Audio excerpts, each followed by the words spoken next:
Recording in progress. There we go. Right, hello everybody. Welcome to the latest podcast. Today we have our old friend Peter back again, and we have Jason Baird here from the National Yes Registry. So we'll get straight to it, and I'm just going to ask a simple question, just so we can put a line under this, and we'll move on.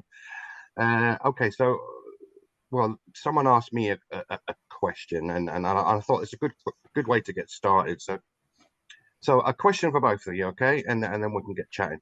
Is the SNP in its current form able to get us Indy? If not, what needs to be done? And can it be done? So there you go. It's a nice big general question for you to get stuck into. Who wants to go first? I'm happy to. I'm happy either way, whichever. Okay, you fire out. You fire away then, Jason.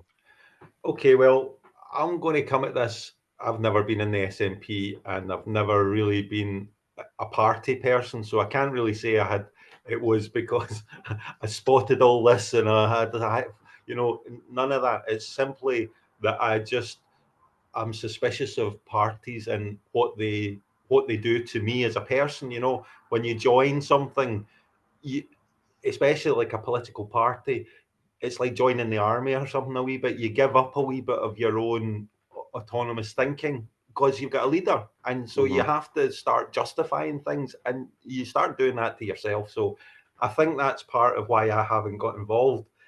But the question is, can the SNP in its current form get independence? I don't think so. No, I don't think so. I don't.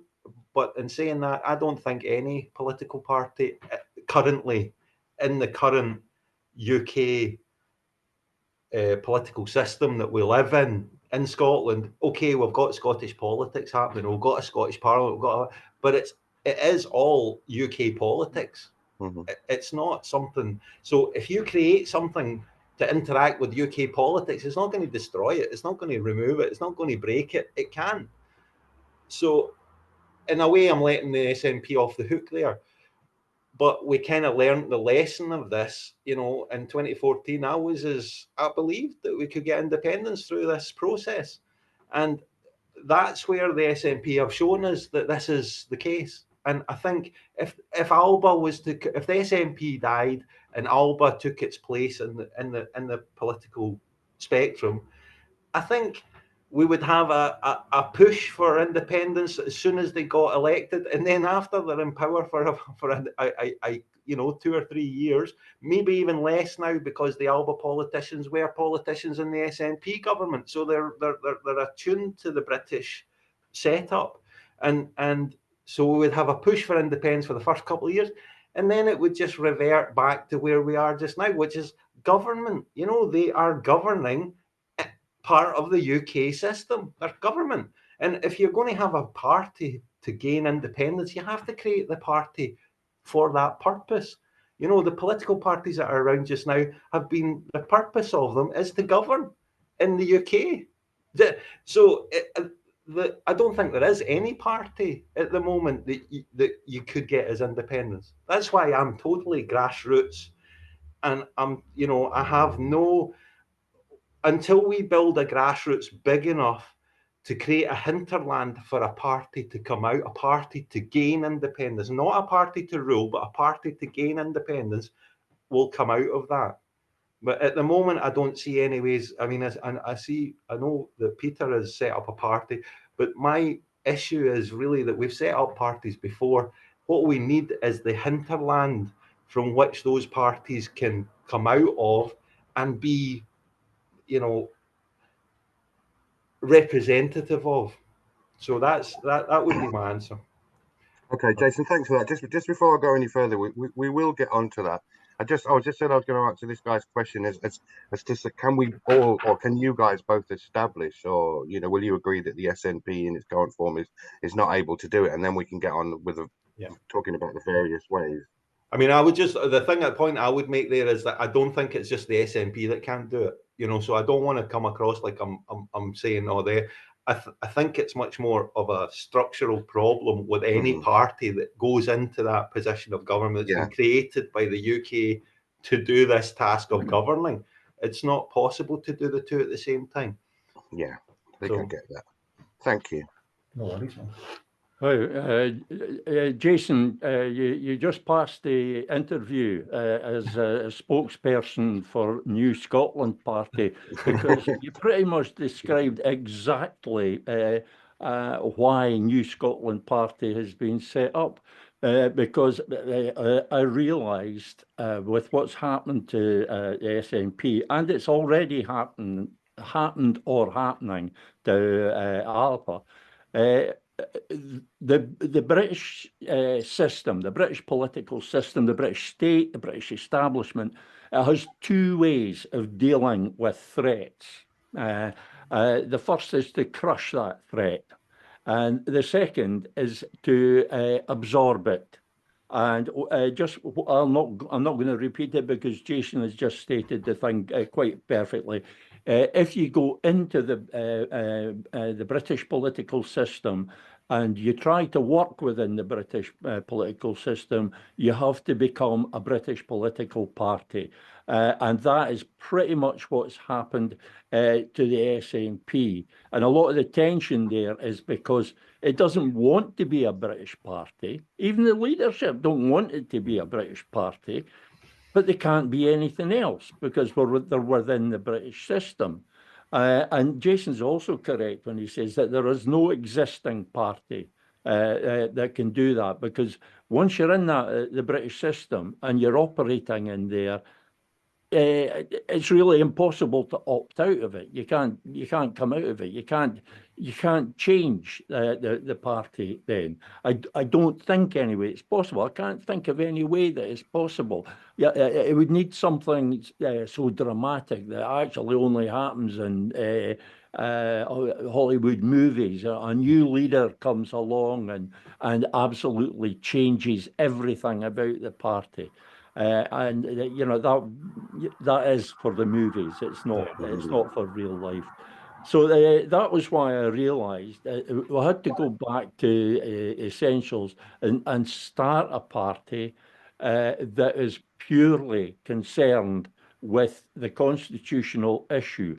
No other policies whatsoever, focusing entirely on the constitutional issue and being as different from the existing parties as possible. The way we're funded, the way it's structured, everything. But I mean, we are still working on this. We have put together a working group, and we are still working on it. It's not easy. And it's going to take a while, but I would rather it was that way. We take a while and we get it right. But in answer to Eddie's question, the simple answer is no. Neither the SNP nor any other of the existing parties can possibly, for one reason or another.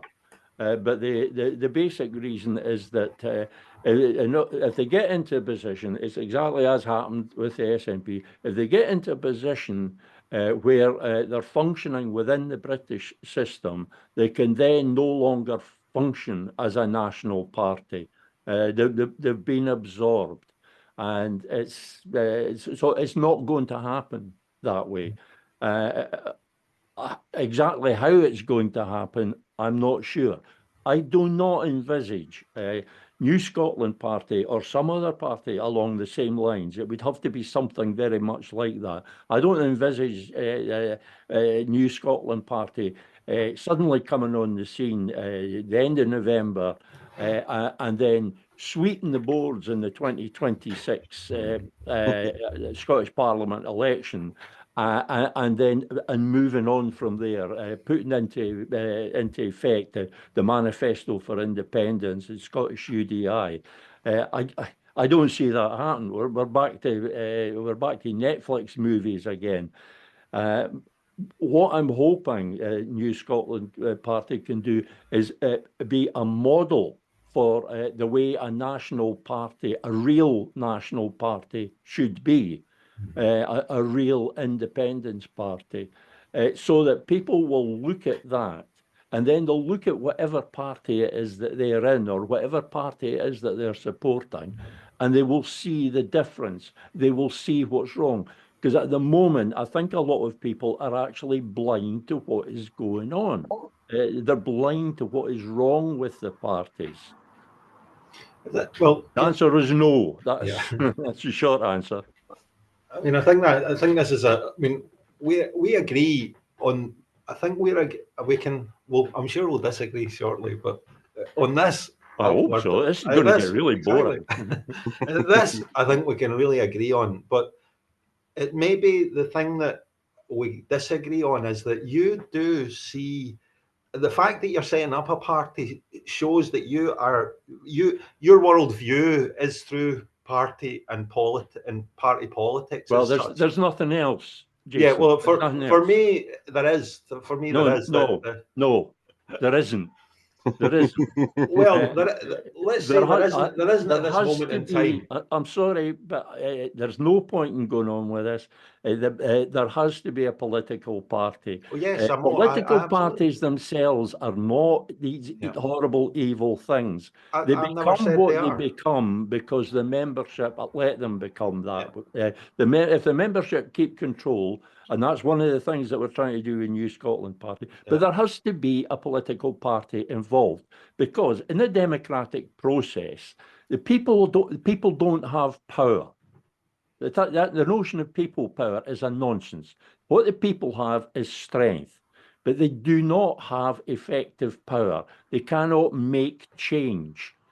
Parliament makes change. Yeah. Governments and Parliament make change. Peter, Parliament. I haven't said anything against what you're saying here. Nothing.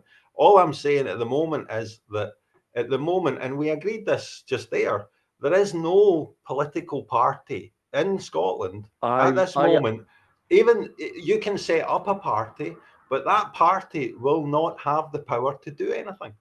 And the reason it won't have the power to do anything is because it doesn't have a hinterland to represent and to make their views political. Well, that's the point. It doesn't, like the Labour Party came out of a movement. It didn't form a Labour Party and then a movement formed around it. It came out of a movement.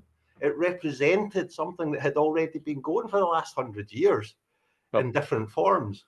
So it was only once that movement was an entity in itself to form a party to take forward the points that it wanted to take forward in the Parliament. Now that's what we don't have at the moment. Right. We've got a party of independence that won't listen to what it's more interested in listening to what the opponents want than it is to listen to what its own people want. So that's the point I'm making. Well, this is where I disagree with you, and I apologise if I thought you were going down that whole we don't need political parties. No. Because that is a common thing. Yeah, day in, day out, I get that. Yeah. People saying we don't need political parties, and that it is a nut. It is a utter nonsense. Of course, and also damaging Holyrood is a terrible way to go. I mean, Holyrood is our parliament. It's what we do with it. It's the most important element in the whole equation. This whole thing about not needing political parties and the people power will do it. It is actually dangerous. It's damaging to the whole movement, to Scotland's cause, as I call it, for short. It is damaging because it means people are putting their efforts into something that cannot possibly work. It's all very well having the hinterland, and where I disagree with you is that the hinterland is there. The Yes movement is there. There's 50% support for independence. That hinterland is there. The problem is that hinterland has been misguided, has been misled for at least 10 years. At first, it was a mistaken appreciation of the situation, and I think pretty much all of us had that same. You said yourself, we all thought the 2014 referendum was an independence referendum. We now know it wasn't. We now know the whole Section 30 route is a trap. We know a lot now. We have learned a lot. The state of our knowledge now is completely different from 2014. Some of us, unfortunately, The political elite in Scotland, they are still stuck in 2011, 2012. Their changing hasn't moved at all. We've had a lot of movement since then. The actual independence movement, the whole thinking, what I call the new thinking, that has changed dramatically in the last 10 years. And again, you're right about that. None of that has got through to the SNP or any of the rest of the political elite. So the hinterland that Jason's talking about, it is there, but it has been misled and misinformed. And again, I'm not here to promote New Scotland Party. Yes, I am. But that is one of the things, one of the purposes of New Scotland Party. And one of the reasons that I believe that it has to be a political party, because it has to be, we have to have a foot in that camp. Can I ask it, like, just maybe for clarification here, because we might be speaking at that, just across each other on this point, but like, for me, define the movement, define the yes movement. That's I think this is one of the things that's gone wrong over the last 10 years since the referendum, is that the movement. When I defined the movement, my experience is from the grassroots in 2014, fighting in a yes shop. Right, that's how I experienced the referendum, and it's how I experienced the movement, inverted commas. And that was, the movement was anybody in the country that wanted to vote yes. That was the movement, and the movement was defined by a vote. So the movement was made up of voters. And when the definition of a vote got taken away, we lost the vote, and it got taken away, and they closed down Yes HQ, the movement dissipated into a selection of voters. And the activists that wanted to carry on fighting had to make a choice. What will we do? They couldn't work together because HQ had closed down. We had no way of contacting each other, effectively speaking to each other. So the activist base joined political parties. The SNP is the most. So what went from a half the population, 45% of the population was the yes movement, and right after the no vote, it got redefined, even by ourselves, even by us activists. We redefined it as activists, as the activist group that actually went on to join political parties. Oh, the movement is 140,000. Oh, another 30,000 of the movements moved into the SNP. Oh, another. That is boiled down the yes movement to nothing. Percentage of what it was, a tiny percentage of what. And now, over the last 10 years, that's the tiny percentage of the movement that were willing to join a political party. And since then, they've boiled them away because it was a terrible fit anyway. These people weren't ever politically minded party. They're not like you. You are a party political animal before the movement happened. But, well, you were a member of the party. I'm just talking about that kind of. I'm not. So what I'm saying is that is the strategic mistake that was made. There was no attempt to actually create a movement. The movement is just voters. When we talk about the movement, inverted commas, we're doing the same as we're doing with Scotland. Scotland is an imaginary thing. It's not. It's only power is in our minds as activists and as Scots. That's what makes Scotland. It's the same with the movement. I'm not saying there isn't a Scotland, and I'm not saying there isn't a movement, but it's a fabrication of our mind. We haven't got a member. How do you join the movement? How do you join the yes movement? How do you find the movement? How do you all these things are practical grassroots things. When you came into the yes shop, it was a practical thing. It was there in the street. You could come in and you could meet other yesers, and we could talk about what we're doing, and we were active. We had active things to do. So that's what. When people talk about the movement now, I'm not sure they're speaking of the movement that got us the 45%. It's not the entire. It's not the 53% of the population that want independence. It should be. It absolutely should be, but it isn't, because the activists haven't interacted with that 53% for years and years and years. And that's my point. So that's the hinterland. That is the hinterland. Right. Aye. It exists. That was my point. But first of all, I have to clear this up about this whole party animal thing. All right, I was a member. It wasn't an accusation. It wasn't an accusation. Well, no, it makes it sound like you're focused in a particular direction. I joined the SNP when I was 12, 1962. So I was a member of the party for about 60 years, on and off. There were lapses. But during the referendum campaign, I was also involved with what you refer to as the grassroots. I was active in numerous groups. I set up one, or I was at least, I can claim to be the main mover in setting one up, the Yes Perth City. I was active in all of these groups. So I've had, as well as being an SNP branch member, a branch officer, and a branch delegate to conference. So I've had all that experience. I don't know whether that's gives me any advantage over Jason, but it's I'm not just a party animal. No, I would never. Activists as well. No, I'm not accusing you. You're saying what you said about the movement is quite correct.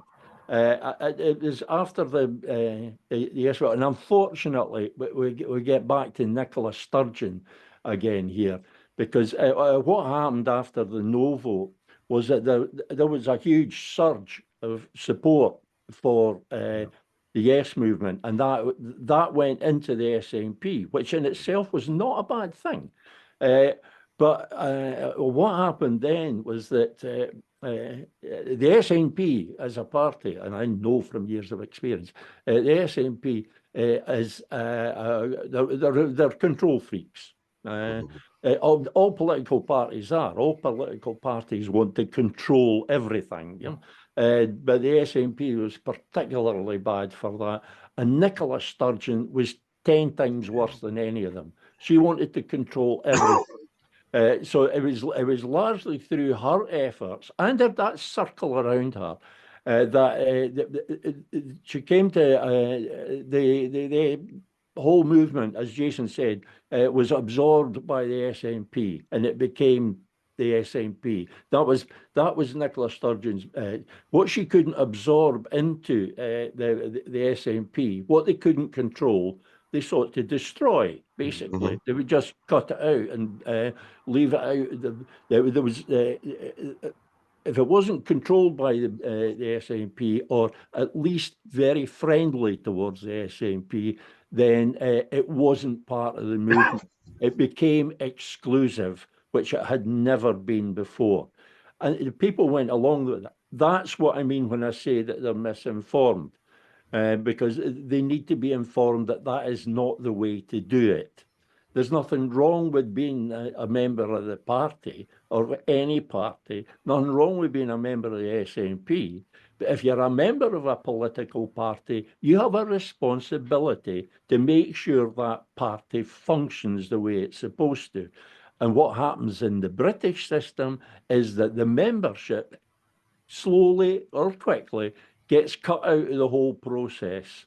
And a clique takes over. Every time the membership ceases to have very much to do, and that's largely the fault of the members.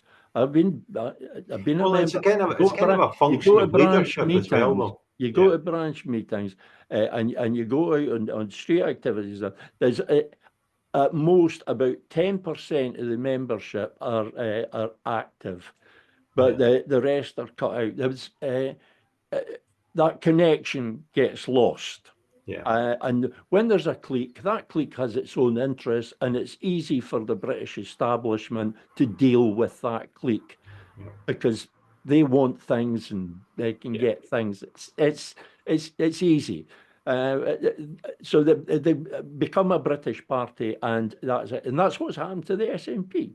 And I mean, I think that we want to control everything. Yeah. But that hinterland is still there, and it simply needs to be better informed about how we actually go about restoring independence, because they've been misinformed about that. And that's what's missing. That's the unifying thing. If there is an actual process, and you'll notice the political parties keep telling us we shouldn't be talking about process, Oh, I know. which is idiotic, because without a process, it's all just wishful thinking. But once there is a process and people identify that process and say, oh, you're right, it gets to be back to being like what it was for the 2014 referendum, because you actually had a purpose. You can't have a common purpose. You can't have a shared purpose until you have a purpose. And at the moment, there is no purpose other than vote SNP. And, people are getting a bit fed up with that. Yeah. Well, I mean, the thing is, if you need to create that new purpose.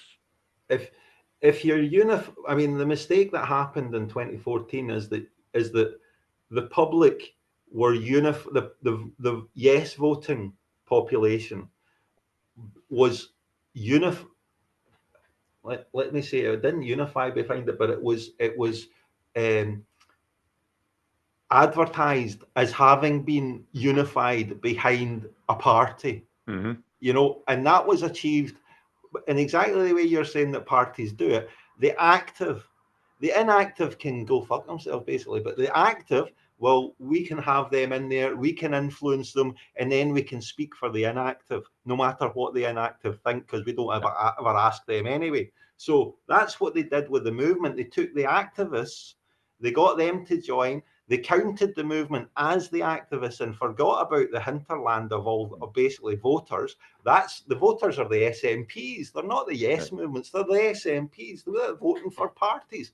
Can I just jump in there, Jason, and say perhaps the most obvious illustration of the process that you're talking about was the way the SNP under Nicola Sturgeon, the way they took ownership of Yes and the Yes brand, the Yes logo.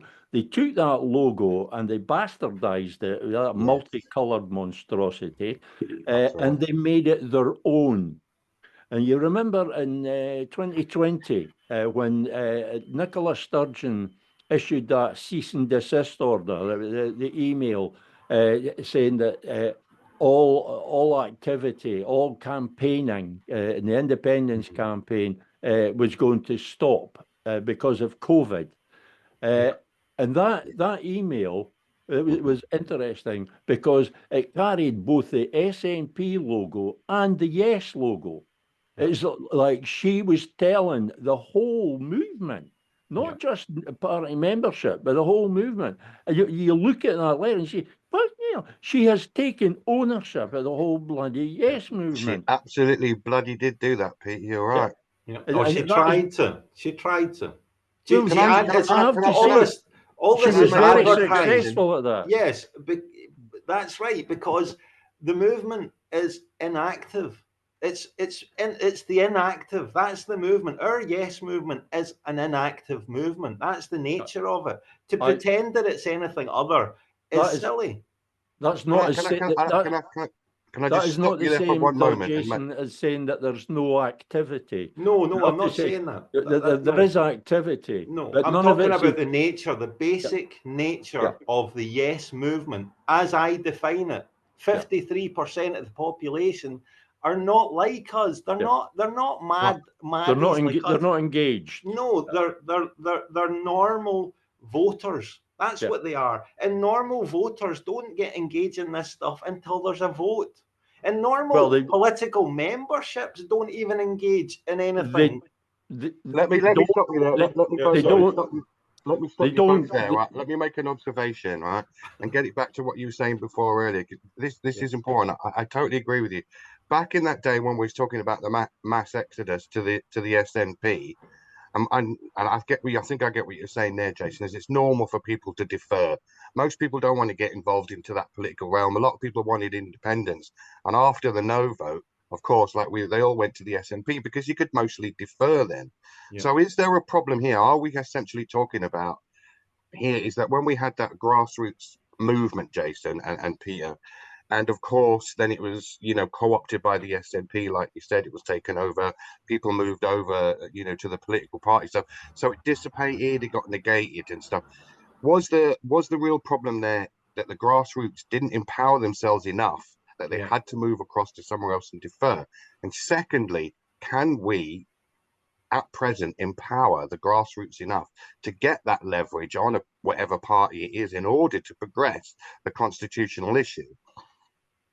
Well, I mean, my take on it, my whole belief in this is that it wasn't the Yes movement that moved over to the SNP. It was the activists of the Yes movement who were the local leaders. The activists in the Yes movement that were in the Yes shops and that were, actually actively converting or supplying gear because to they people. thought that was the best way to move forward. Exactly. But they were the local leadership during the referendum.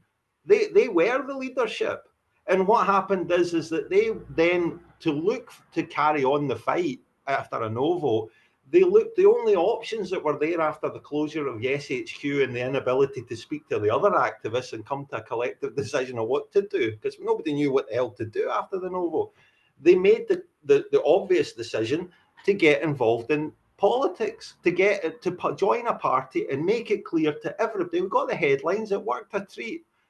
However, it changed the local leadership of the Yes movement into party members who take rules and who doff the hat and agree. I mean, the very people who were our leaders that joined the SNP and became MPs signed a certificate saying that they wouldn't go against the leadership, that they were, they were forced into this position, or the ones that did it chose. And even the ones that didn't go on to become MPs or whatever, they subconsciously, when you join a party, you subconsciously take on that role.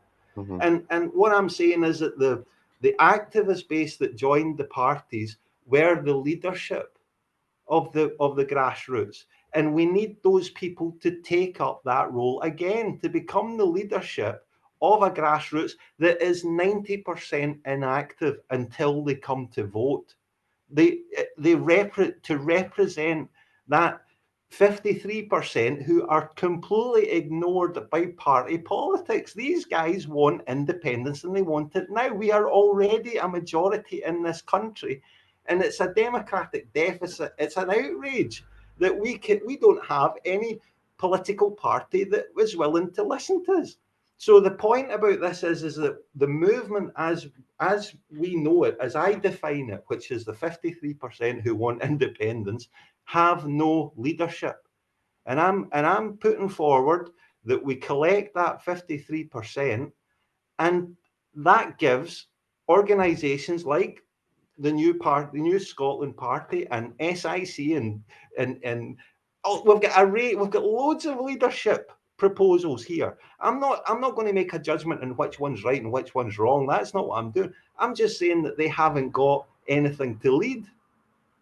They haven't got a hinterland. The hinterland is an inactive group, but they do have that. You can lead them. You can represent them. It's just that at the moment, all they are normal voters in a British political system, and we're calling them the Yes movement, but they're undefined. That's where I'm coming from. I'm coming from a very, very lowly point.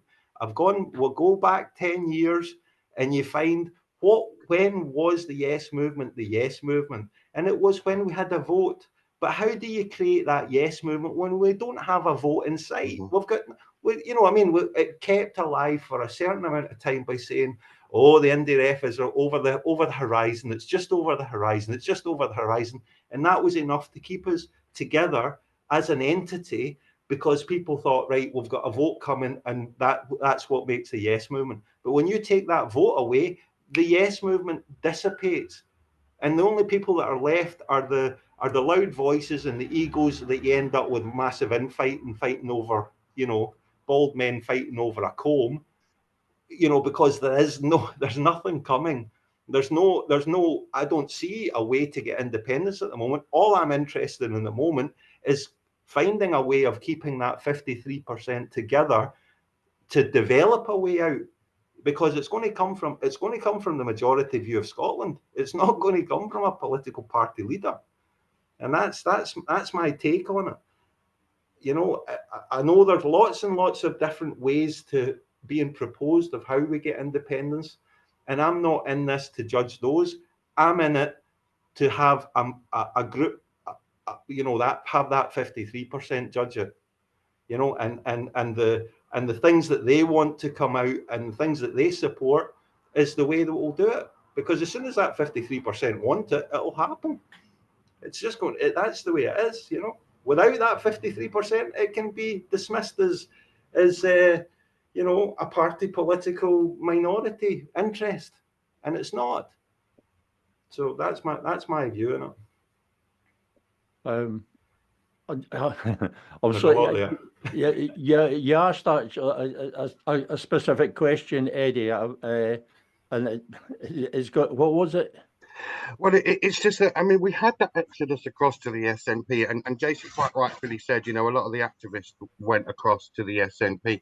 So I would expand upon that question and say, okay, where are we right now, Peter, in as much that, or would you agree that we would have to establish a grassroots power base first, organize ourselves and empower ourselves, then in order that we can instruct a party or have the leverage to instruct a potential party to do so? Do you think that's essential? Do you think that's even possible? Well, it would be great, but it's not going to happen. The Yes movement is not going to unite. That ship has sailed. It's not going to happen. It's too factionalized now. Time has been the issue here. If you give a movement time, and it will dissipate, and it'll fragment, and that's exactly what happened. And you won't put it back together again, like putting back together a jigsaw puzzle, because they're all pieces from different jigsaw puzzles. Yeah. It's not. So that would. So are you? So you're saying there, then the political party, that's the onus is on the political party to do that. It's a question of leadership, as Jason says, a question of leadership. I define leadership, political leadership, as taking people to places they didn't know they could go. Mm-hmm. And at the moment, the 53%, the activists and all the rest, they don't know about where they can go. And more importantly, they don't know how to get there. What united the Yes movement in the lead up to the 2014 referendum was not simply a vote, but it was the fact that they had a process. They had what they thought was a plan. It was they were actually going somewhere. They had a place to go, and that place has been taken away. But it doesn't need to have there to be an actual vote for that to happen. What's essential is that they see a process, a plan. You won't get people to set off from wherever they are if they're kind of comfortable where they are, even though they'll complain about it. You won't get them to set off for a different place simply by telling them how wonderful that different place is, which has been the way the campaign has worked up until now, selling independence like it was a holiday destination. Yes. No, what they want to see an actual process which can get them there, and once they see that, then they begin to come together around that. You won't put the pieces together, but what you can do is create that common cause that they will unite around, that little kernel at the centre that will draw them all together. And that is basically the idea of end the union. That encompasses the whole thing. That is what this whole constitutional issue is about, ending that union. That is the one idea that should unite everybody. And yet, how often do you hear any of the politicians talking in those terms? They don't. It is a single issue, and we've got to make independence that idea that it's something that is worthwhile in its own right. It doesn't have to be for anything. Yeah. It's simply restoring normality. It's restoring justice. It's righting ancient wrong. I agree. I agree with what you're saying. The thing that it's not just you. This is like a thing that I think afflicts the whole of the leadership of the grassroots, and that is that it's focused on political parties that won't do what we want them to do. Those political parties are who need the education. The 53% who already want yes and think they're going to get independence through democracy, which they think they live in, this is their beliefs. Now, this is the truth. This is how they feel. They don't need explained how they're going to get independence. Of course they do. Listen to what. Let's just let me through what I'm saying. They don't think they need to be told how they're going to get independence. They're going to get independence through democracy, through a vote, like they thought they were going to get in 2014, right? And they also don't need convinced that independence is the right thing, because they already want independence. They've already got an independent Scotland in their own mind of what they want. 53 million, 2.5 million people have got 2.5 million views of what an independent Scotland's going to be. The independence movement was never unified. It was unified under the internal aspirations of each individual. So that part of it, we don't need to explain anything to these people, because they already think that that's what it is. What we do need is for those voters to view themselves as a movement, and they don't. They don't view themselves together as a movement. They view themselves as voters, and they think they're going to get independence through voting for a political party, and they aren't. Yeah, well, they're not going to get independence any other way. It has to be a political party involved. Well, we don't have a political party at the moment. So that is precisely the point. But there has to be a political party involved, and they do need things explained to them. Otherwise, whatever effort they're making is going into some false course. It's wrong. One of the problems is that this idea is permeated that there's lots of different ways to do it. We don't all have to agree on how it should be done, just so long as we're all agreed that it should be done. No, that's not right at all. We all have to agree on it, and it's simply not true that there are lots of different ways to do it. That's just no. Not I said there's lots of different proposals. It's how those proposals get judged to be the correct one that we don't have. Well, that's why it needs to be explained to people that there is actually only one way that it can happen. There is only one way, because all of those different routes that people talk about, they all converge at the same point. They all converge at the point where the Scottish Parliament has to do something that the British state says it is not allowed to do. It's not permitted to do. It's prohibited from doing.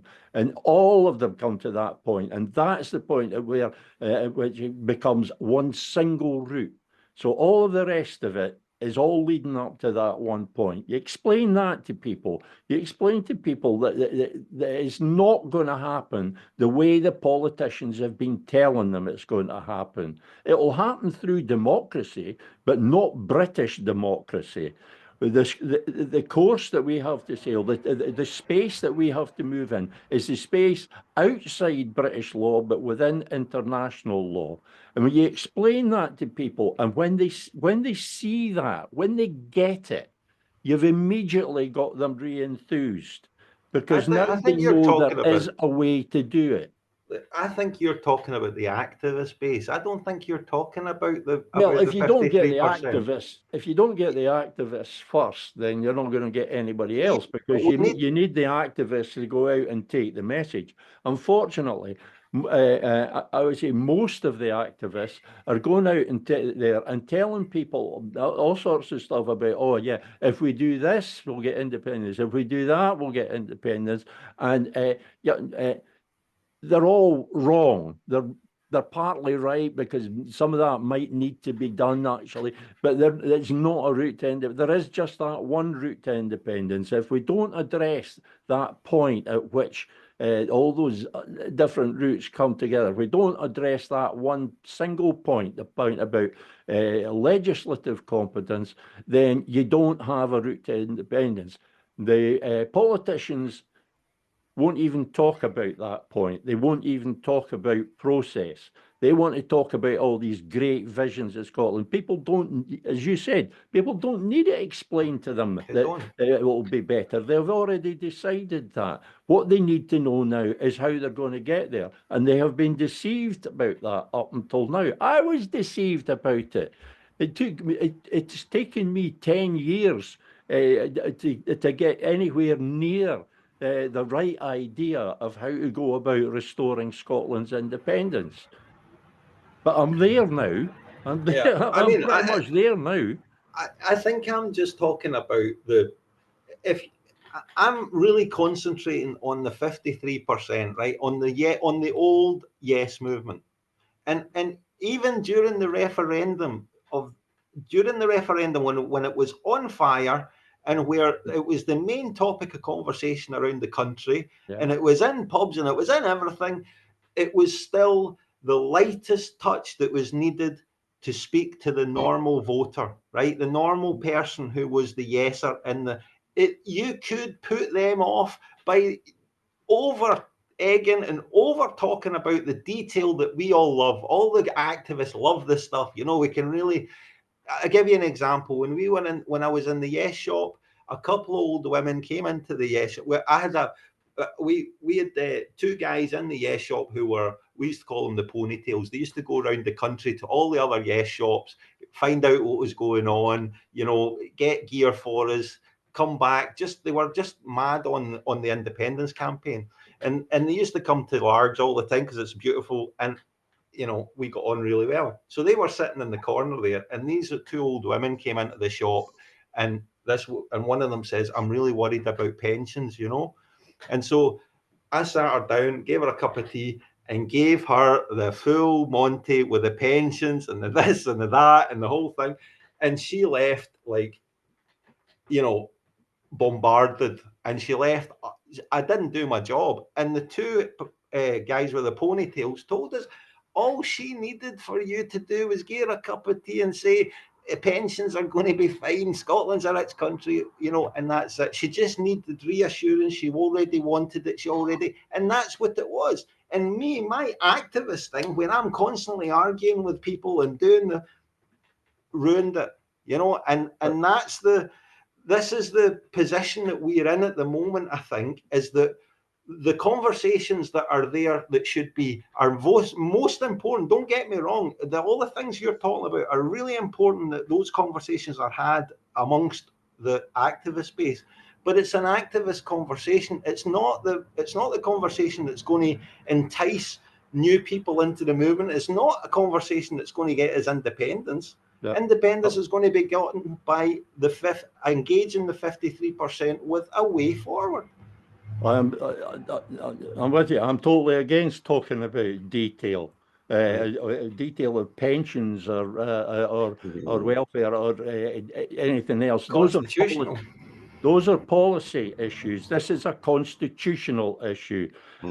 So we have to talk about the constitutional issue, and that needs some detail, enough detail to make it look feasible. You have to tell people how it's going to happen. Now, that doesn't involve a long conversation. It doesn't involve quoting a lot of law. It's a fairly straightforward process. Superficially, at least, there'll be complications within it. But the actual process itself is described in 5 bullet points. The 5 bullet points of the manifesto for independence is perfectly straightforward, and anybody can understand it, and that's one of the advantages of it. Anybody can understand it, and once they understand it, and they see that there is that process, there is that path, there is a way to do it, they're back on board again. But if you start talking to them about about pensions, but was one of the problems. I only use that as an example. They're going to 2 different people, 2 different activists in the Yes movement, and asking about pensions, and they're getting 2 different answers.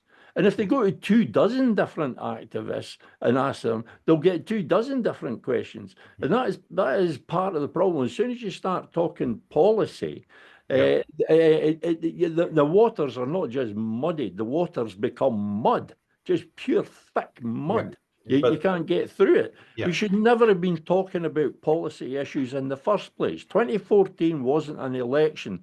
We were voting on precisely no policies whatsoever. The British state did a brilliant job of leading us down the garden path of talking about policy all the time. They knew that if we were talking about policy, they could generate doubt. And it was doubt that won it forward. Yeah, I get that. I totally get that. I was using it as an analogy. Really, I wasn't using it as I was just trying to point out that inactivity, or the not being part of the Yes movement, isn't about being an activist and having a strong understanding of things. It's an emotional and a commitment. You know, it's emotion, and it's a commitment to I am going to vote yes and I want independence. That's what it is. The reasons for that are numerous and to do with the individual. But the thing that what we had when we were in 2014 was we had a collective moment where we were moving towards, which created this feeling that we were all in the same movement. You know, after the no vote, I went round all the groups and you know, had meetings with them. And the thing that caught me was that we weren't a movement. We were just a whole load of local community groups doing the same thing at the same time. We weren't even in contact with each other. We were just doing the same. And it gave this impression. The Yes logo gave the impression that we're all part of the same organization, and somehow Yes HQ had created this thing. It hadn't, you know, and Yes HQ had no control over any of this stuff. It was totally decentralized. Can I interrupt there a second, just so we can get back and get the viewers on board here? I want to chuck in something here so that you guys can help me out and tell me exactly how you see this, right? So as an example, many times, I'm sure you've met many people yourself. I remember one time, particularly in a pub with a friend, and was out for a night, and we was getting served by some young bar staff, and this would have been back in 2015, 2016. And we just, you know, someone asked the young barman, must have been 18 or something, you know, will you vote for independence, you know, next, you know, now that you're old enough or whatever. And he said, yes, of course I will. And then, of course, other people started talking to him about politics. He had no interest at all whatsoever. And so this becomes an event to this person, and I suspect many others. They're yes voters, but they don't, you know, interact with anything to do with it. They're waiting for that event where they can put X on the spot. Exactly. and get independence, right? So if you look at it that way, then would I be correct in saying, well, that means we definitively need a party so that that person can put their cross on the party, right? Or do we need to get that person and get them involved in the grassroots movement and say, look, we ain't going to get a referendum unless we force the issue. It's pie in the sky.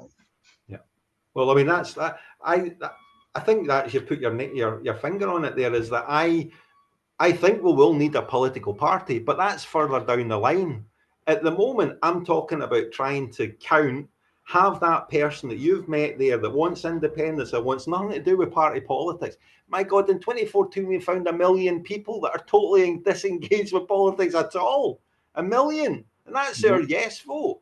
So we need to register those people as yesers in a movement, an actual movement, not a collection of voters for a party, but a movement that is just, I want independence. Yeah. I don't care about any other policies or any other issues. I just want to be counted alongside every other yeser in the country. It's a numbers game.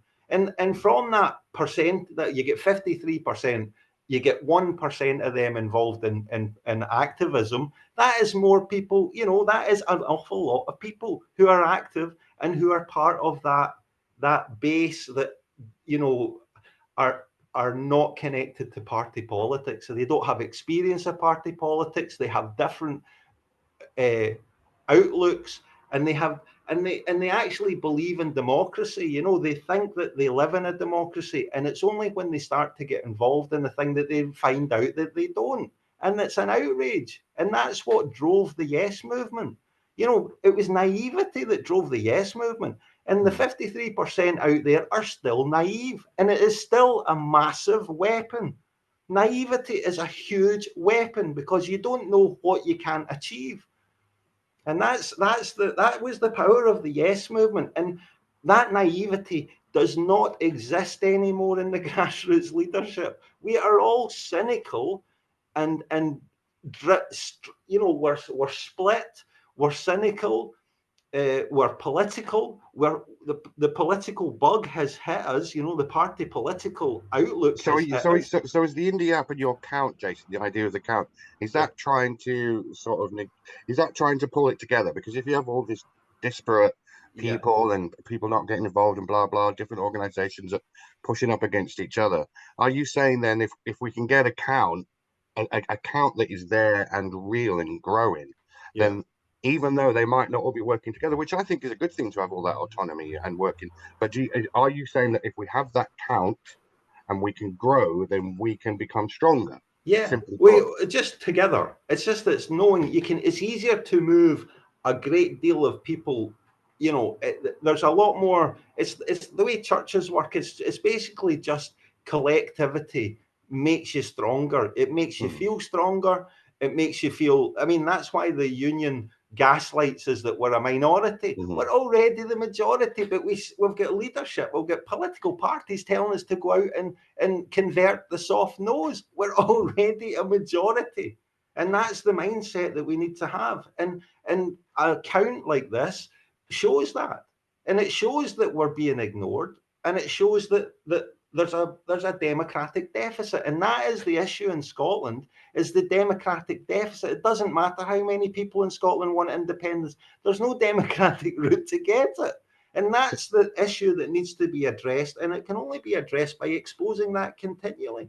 Peter, can I ask you, Peter, do you think we have time to grow the grassroots? Or, I mean, because I remember when we spoke to you before, you was talking about expediency, and I think, Jason, I think most of us would agree that right as we speak, you know, Scotland is being destroyed by the union. You know, the private companies are coming in, our energy, everything's being bought up to the point where probably even if we had independence, great, but we're still going to be owned by, you know, the world. You know, all the corporations, and we're still going to have a really tough time coming out and actually being an independent country. Do you think do you think like I think you said before, sorry to ramble on, Peter, but do you think it's expedient that we move on quickly rather than try to focus on the grassroots specifically? Do you think we need to move on party politically? Well, this idea of somehow organising the grassroots, you know, you sooner heard drunken cats. You don't organise the grassroots. Organisations arise out of the grassroots. We did that, but there's a big difference between a movement and an organisation. A movement isn't an organisation. It is disorganised. You have an organisation to do the work that the movement wants done. Like for the 2014 referendum, we had this thing with emergent organisations, likes of AUOB, emerged because we needed an organisation that would organise the marches. A movement can't do that. So the organisation, because the movement is not hierarchical, an organisation has to be. So they're two separate things, totally different things. The idea that you can somehow take the mass grassroots movement and mold it into an organisation, I think that's just folly. And a count isn't an organisation. You spend a lot of time on that, and I don't think we have that time. Well, what I was saying was, and I think what Jason was trying to tell me if I'm wrong here, Jason, but I think the point here trying to be made is that, yeah, I would agree with that, of course. I perfectly agree with what you're saying, Peter. But tell me if I'm wrong, Jason, but I think what you're saying is it still would be valid, though, to have like a growing number, a solid amount of people that have signed up on the dotted line, you know, and even though they're not organized themselves, they'll be doing different things and probably learning things more. Does that figure, you know, whether it's 100,000, whether it's 1 million people who are signed up on the dotted line, is that going to have a real effect? Well, they define themselves as yesers straight away. When they sign up and they get counted, they've defined themselves as yesers. So that is a power in itself. That is a movement. That's not an organisation. It's a count. You can't. There's no organisation in a count, but it is a declaration of your support for independence. And so it's an organisation. It's an organisation of the count. If you can get a count and you can physically show there's like X amount of people here, precisely, Eddie. You need it. Jason, you've set up the organisation. You're an emergent organisation, just like what I'm talking about. You wouldn't have the count unless there was an organisation. So the organisation has to come first. The movement as a whole is just that mass out there, and you can't really do anything with that. What you can do is set up organisations that they will then come to and support. And then a political party is just another organisation. But you won't mold the movement. You need something that is focused on it. I mean, what are you going to do with that count once you've got it? Supposing you get a million, what political effect can you have? Okay, can you introduce a bill in the Scottish Parliament? No, but what I can do is I can listen. You ask me what it can do, right? The count is, if somebody registers to be counted, then we know where they are in their postcode. We know where they can be communicated with by private message. So like if you've got a group in that area, they can draw a line around their area of activity, and they can contact those people who are not a member of the group, who are not a member of a political party, who support independence, and they can communicate with them and they can let them know what's going on. So one of the big things in 2014, one of the big things that we had that we couldn't overcome was that we could not map where the yes supporters were in our area in order to campaign with them, you know, and actively hold a proper campaign. You get people to download the app and get counted, then that local campaign group has got that information and can communicate with them. So the more people that you get involved in your area in this way, the more people get counted, then the more effective you can be when it comes to a campaign. The question was, what political effect can it have? And you don't think that will have a political effect? No. Actual political effect is action that's taken. You're talking about a campaigning effect, which is a totally different thing. To have political effect is to make change, make laws. That's what it's all about. So if you've got those numbers, if they're not pointed in some direction, then they're totally meaningless. They've got to have something that they're heading towards. And just saying that they're yes supporters is not enough. What actually are they supporting? A lot of them will be SNP supporters. So if you turn around to them and say that you've signed up to something that doesn't think the SNP is capable of. They haven't. Then you're going to. They're going to. No, that was me that got asked that question. I got asked that question. I just answered that question as me. Right. There is no. Okay, but what is it they're signing up to? What is the manifesto? What actually? There's no manifesto. The manifesto is You see, they're not signing up to anything. Well, listen to what I'm saying. The manifesto that they're signing up to is a declaration that they support Scottish independence. That's it. I am a supporter of Scottish independence, and I want to be counted with every other supporter of Scottish independence, whether they're Conservative, whether they're Labour, whether they're anarchist, whether they're fascist, whether they're whatever. They want, because it's the majority view of Scotland. But when it comes down to actually campaigning, campaigning is further down the road. Emergent leadership will come down the road. Look, emergent leadership has to emerge. It has to come out of somewhere, and we've had leadership from the top down, and it's never achieved what we're asking it to achieve. So I'm saying to you that the emergent leadership that we had during the referendum was the last proper emergent leadership that we had. You know, the anti-BBC bias campaigns, that kind of stuff was the effective, that was the really effective campaigning that happened, the local campaigning. And I'm just wanting to give that an opportunity further down the line of being effective. I think leadership isn't going to be the issue. It's having something to lead. I'm growing to hate this phrase, somewhere down the line. But we don't have time for that. We've never had time. We've never had time. Yeah, well, we have a lot less now than we had in 2012. Well, maybe in 2012 if we'd had a movement. This, Jason, is one of the problems. But people who are still thinking in the same way as they're thinking in 2011, 2012, 2013, 2014, they haven't taken on board everything that's changed. People trying to recreate the Yes movement. It's in the same way that it was in late 2013 and early 2014. But that time has gone. That political environment has gone. That is all changed. Everything has changed.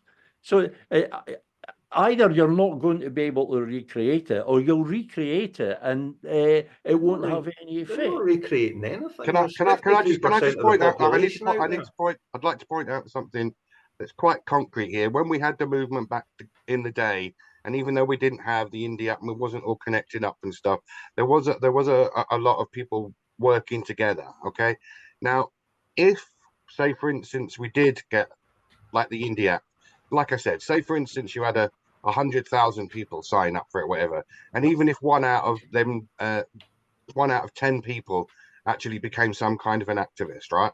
That would be 10,000 people, say, across Scotland. Okay.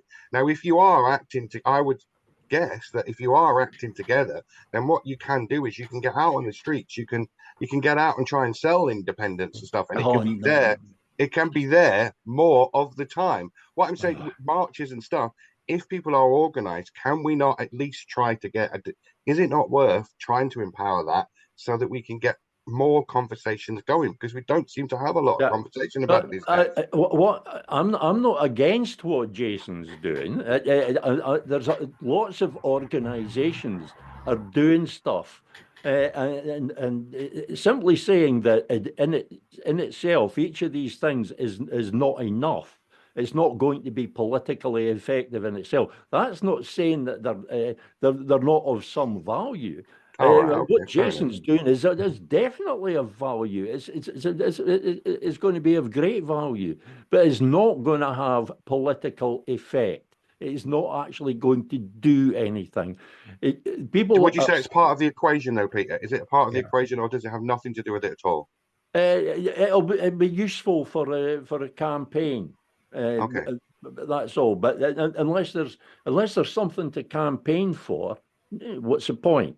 And we don't have something to campaign for. What we had in 2012, 13, 14, leading up to 20, what we had was something to campaign for. We had what we thought was a process leading to the outcome, the possibility of the outcome. Yeah. That is totally absent now. Either there's no idea what the process is, because there just isn't one, or there's a false idea of what the process is. There's certainly no common agreement on what the process is. We all used to think that the Section 30 process for the referendum, we all used to think that was the process. And it obviously wasn't. And nothing has replaced that. Nobody has stood up and said, right, this is how we're going to do it. Back in 2011, 2012, Alex Salmons told us this is how we're going to do it. And that's what brought people together. When he said this is how we're going to do it, this referendum and a campaign leading up to it, that's the process. We now know differently. We now know that that is not going to work. And there hasn't been anything to replace that. That idea that there is a process leading to the outcome. That's what people unite around. And if supposing 1 million people sign up to India, supposing there's 1 million people in those numbers, if they are not all supporting the same process, then it's not going to get anywhere. It's just not. If they all, when it comes to campaigning, if they all go off and start doing their own things again, some of them wanting to talk about currency, some of them wanting to talk about Grangemouth, some of them wanting to talk about Freeport. If they all go off and do that, we're right back where we were in the last stages of the 2014 campaign, where nobody knew what the campaign was about. Because there were so many different visions of independence. So would it be possible, Pete? I mean, your manifesto for independence, which I think is very salient, which I'm sure you would agree yourself, Jason. It sounds great. Yeah, of course, couldn't do any better at all. Yeah. So if you had like on the Indie app, say you was on that platform, say you was part of it, and you could reach out to people all over Scotland, and more people got to see this manifesto for independence, would that not be able to progress it? Yeah. Well, if people were signing up to the manifesto, then yes. At the moment, they're signing up to nothing except the idea of independence. That is not nothing. That's it. That is not nothing. That is just the first threshold. That's just the lowest threshold that you can get everybody together on. That is that. It's not nothing. It's not nothing to consider yourself part of a yes movement. I'm not saying it's nothing. Yeah. I'm just saying that it doesn't have any effect because they're not all signed up to the one thing. Well, can I there's another thing here that maybe I've got a wee bit of different view about how things actually happen, and that is also that it's about political moments that collect people together into action. And disparate people with very different views can come together in moments such as the Gulf War. 1 million people in the streets of London, 100,000 people in the streets of Glasgow. These are events. Now, the way I see something like the getting as many people into the movement and self-identifying as a yes movement is. Like when I was first at school, we got an experiment in our science class, which was basically a tin with custard powder in it and a small hole at the bottom over a Bunsen burner and a rubber tube out of that small hole at the bottom, and you put the biscuit tin on top of the Bunsen burner, you light it, and there it is, and you blow some air into it, nothing happens, right? Then you put a lid on that tin and you light the Bunsen burner and it's got custard powder in there and you let it heat up for a while. You put a wee bit of air in there, it blows the lid off the tin. Now, I'm talking about the yes movement as the lid on that tin. And when something happens, like a wee event happens, it can blow the lid off it, and that's where things happen. Now, custard powder is inert. It's not dynamite. You know what I mean? The movement is inert. It's not dynamite. It's not an army. It's not a political entity. It's not a political party. It's not any of that stuff. But what it is the ability to blow the lid off of the fucking thing if you put a lid on it. We don't have a lid on it. And that's why we've never had a lid on it. And that's why the political parties have never wanted a lid on it, because they're the ones that are likely to create the environment where the lid will get blown off. Now, that's the point. It's not the movement that I perceive and I understand is inert. It's like an iceberg just floating there. And the Union is the Titanic going to hit that iceberg. It can't help but hit it, because the iceberg, it's anti-Scottish democracy. That's what the Union is, and it continually hits against us. It's just that we don't have an entity that will stay its ground and let it hit us. That's my take on it. I am really, really non-party political. I think parties will get it done, but we can create a party. We can create a party if we're organised. It's just we're not organised, so we have parties given to us, and that's the issue with the political parties at the moment. We've had how many parties have been formed since 2014? Quite a few, and none of them have made any impact. There are presently no actual independence parties in Scotland. But if I can just say that a million people in London, 100,000 people in the streets of Glasgow, anti-war, what effect did that have? Yeah. I agree, nothing. And I was there, and I, at the time, God, it felt great, but yeah, it didn't make a blind bit of difference. Well, it destroyed the Labour Party. Why did it not make a blind bit of difference? It didn't make a blind bit of difference because there was no way. They could ignore us at no cost. There's no way to connect that number of people to the political process, to the democratic process, because there were no parties apart from the SNP, which didn't really have any effect then. But there was no political party supporting the anti-war movement. They needed the political party first. It needed to be there when they needed it. To think that a political, if you form the movement that you do, a political party will come along. It will come. It'll be a political party that comes along to exploit that movement, just in the way that Nicola Sturgeon's SNP, not the original SNP, Nicola Sturgeon's SNP came along in 2014, early 2015, to exploit the independence movement. That's basically what they did. They exploited the pro-independence or anti-union sentiment. They exploited it for their own purposes. So if you leave it till further down the line, your favourite phrase, leave it till further down the line, and all you're going to get are parties that come along just to exploit the situation, and exploit it they will, because people can be very easily led. They can. They can be. They're quite easy to persuade. The electorate is a big dumb beast. It doesn't matter how intelligent each individual is. When you put them in a mob like the electorate, it's a big dumb beast. So you have to give them a simple message. But the political party has to be there. For years, I thought what we had to do was get the Yes movement back together again. And then I realised, A, it's not going to happen, and B, it wouldn't be much use anyway, because what do you do with that? You've got all that strength, like the million people in the streets of London, you've got all that strength, but you've no power. If the power isn't there, the thing that connects you with the power isn't there, then it doesn't matter how much strength you have.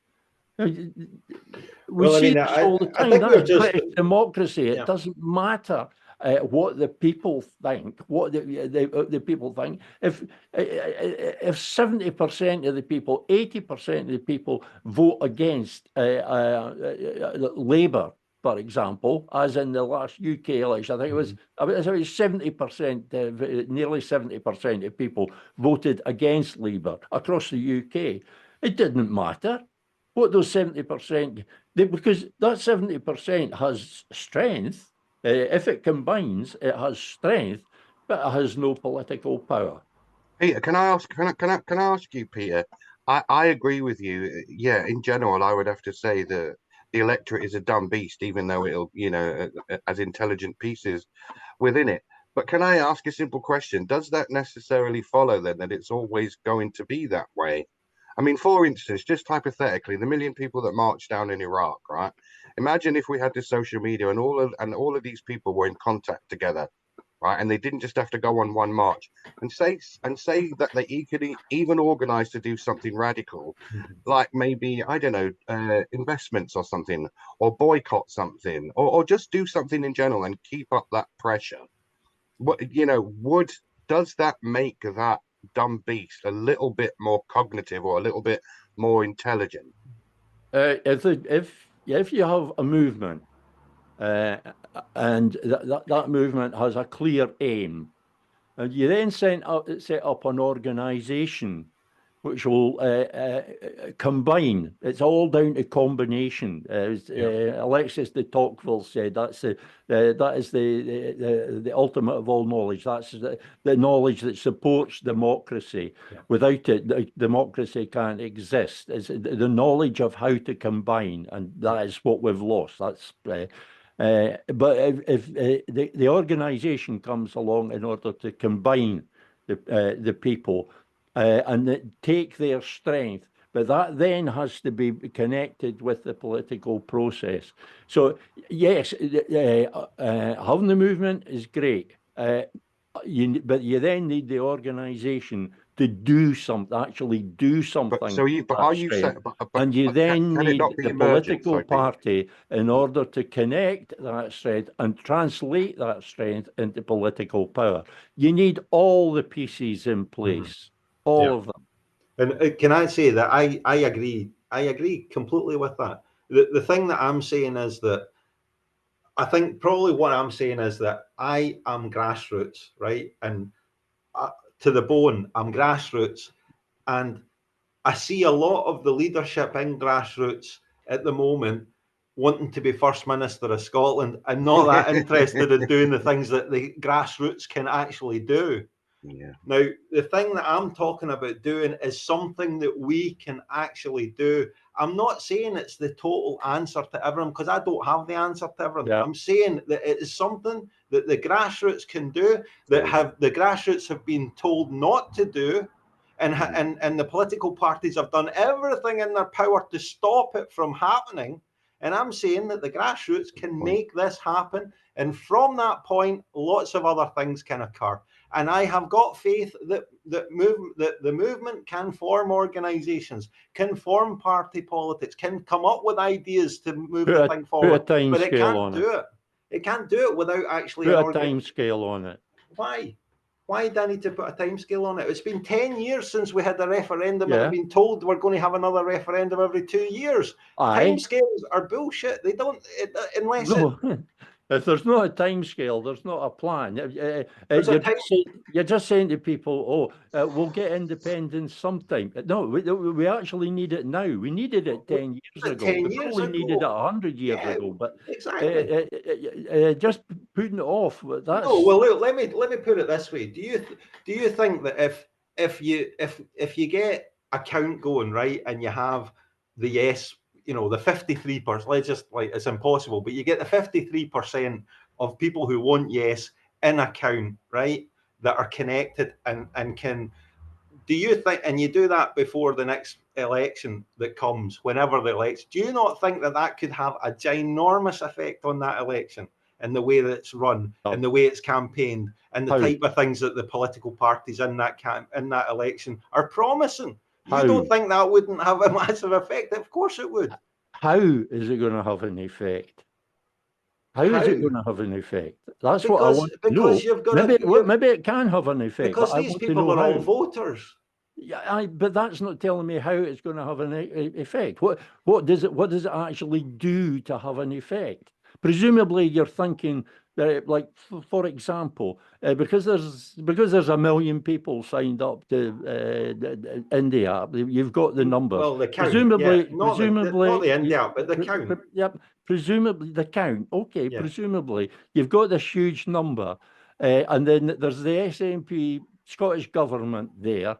And you think the SNP Scottish government, the SNP leadership, the government is going to look at that number, that count, and suddenly say, oh, we've got to change the way we're doing things.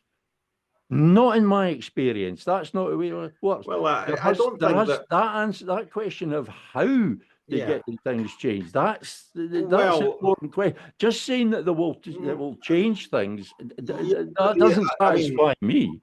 If that's their voting ground, I mean, if hypothetically, like you said, I mean, it's silly if it was 53%. Yeah.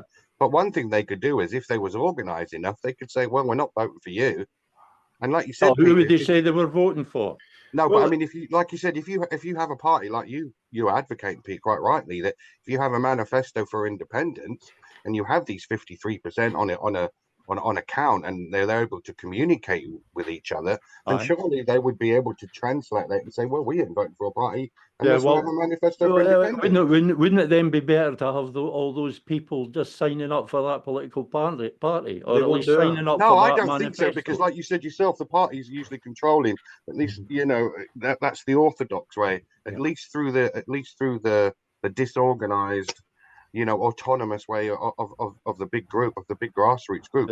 At least that doesn't happen. I mean, you're also, I mean, I maybe this is just an act of faith on my part, but I think if you got 53% of the population selected, and it's not just going to be a blind thing. Lots of organisations will come out of that, and that's who will be pressurising the government. That's who the government will be approaching. All those campaigning organisations will be approached. For 10 years. We've had that for 10 years. No, we haven't. Nothing has changed. No, we haven't. I've been in these organisations. The polls have been saying, I mean, basically, the count is just another poll. It's a kind of poll. The polls have been saying that have got support for independence in the region of 50% for 10 years. The polls have flatlined since 2014. So they've been saying that. And there's lots of organisations that are campaigning, like Believe in Scotland, and there's all the different yes groups throughout. And there's the Scottish Currency Group, and there's the Scottish Constitution Research Group. There's all these organisations, and nothing has changed. Absolutely nothing has changed. Well, that's what it has been for 10 years, and nothing. Yeah, but there's a reason for that. There's a reason for that. That's because those organisations don't have a movement, and the movement is actually considered to be owned by the party. The party thinks that those voters are theirs. The SNP thinks the voters, the 53%, is theirs. If that 53% is part of a movement, then they don't own it. The movement can put that vote anywhere it wants to put it. That's just the way. That's the reason that the parties have never wanted a movement to be formed. They're not effective because there isn't a purpose. The purpose isn't a purpose. The purpose is and you're telling them. You said that you can put those numbers, the count, anywhere you want. But no, I said the movement, the organisations that are in there. The movement doesn't act as an entity.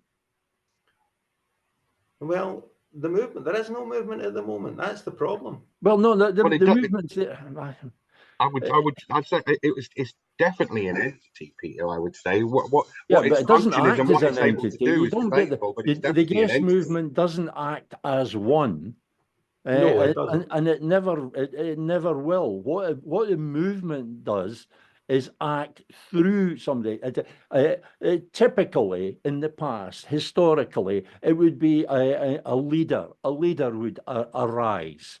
And the movement then, which has been this sort of vague thing bubbling under for years, for centuries, whatever, and the movement sees in that leader or or a group. It sees a way of making the thing that they want happen. We can make it happen through that group, through that or create our own. But until that actual entity is there that can actually connect with effective political power, there's no direction. There's nothing for everybody to connect with. Of course, but I mean, just hope that's or any come along later. Yeah, of course. Well, parties come out of movements. That's the way it works. Podemos came out of a movement. It didn't. It wasn't. It didn't create a movement. As things stand, parties come into existence to use movements. They don't actually come out of the movement to help the move. If that was true, then there would be a party that's actually going to restore independence. If it was something that had come out of a movement that is 100% committed to independence, then that party would be 100% committed to independence. That does not exist simply demonstrates that it's highly unlikely. We've had 10 years for something to emerge, and it hasn't. It demonstrates to me that we don't have a movement. Alapa, and it's no more an independence party now than the SNP is. Well, so, I would think that it demonstrates that we don't actually have a movement. A defined movement dedicated to independence. We don't have that. We've got voters for different independent supporting parties. That's what we've got, and that's the way it was designed. That's why the Yes HQ was removed, and that's why the activist base of the movement was, or the early phases of a movement were enveloped by the political establishment. That's what happened. That's why we don't actually have a movement. If we had a movement, I'd be able to join it. I can't join. Where did I join the Yes movement? What you join is an organisation or You've just said that you joined. You've just joined an organisation. If you join an organisation, you've not joined a movement. A movement is just an idea. It's just something that you support. No, it's not. A movement is a thing. A movement is a thing I can join. I can't. If I join an organisation, I'm joining an organisation. I'm not joining a movement. You've said it yourself. Well, if I join a political party, I'm joining a political party. I'm not joining a movement. A movement is a collective. We have different ideas of what a movement is. To me, is a movement is just a collective will. What you join is an organisation, such as a political party, not necessarily a political party, but a political party is just one of them. And at the end of the day, the most important one, because that's what connects you to effective political power. The movement itself is just this mass will. It's unidentified, unidentifiable. It's just this mass thing. Sounds quite mystic. What you're talking about? It's a mysterious thing. You can't put your finger on. It is mysterious, but I think it's been mysterious. It's been mysticised. To imagine that you can control it. I don't. No, it has to be. I never said it. I never said that you can control it. I said that it is uncontrollable. But it does not saying that anybody can control it. That's why it's not been. That's why it's been mysticised, because no leadership can control it. But it does mean that there's something to control. It's uncontrollable. It is uncontrollable to the leaderships. How do you sign up to this movement? Just get counted. So what actually is that? You declare that you want independence, and you get counted with every other person that wants independence.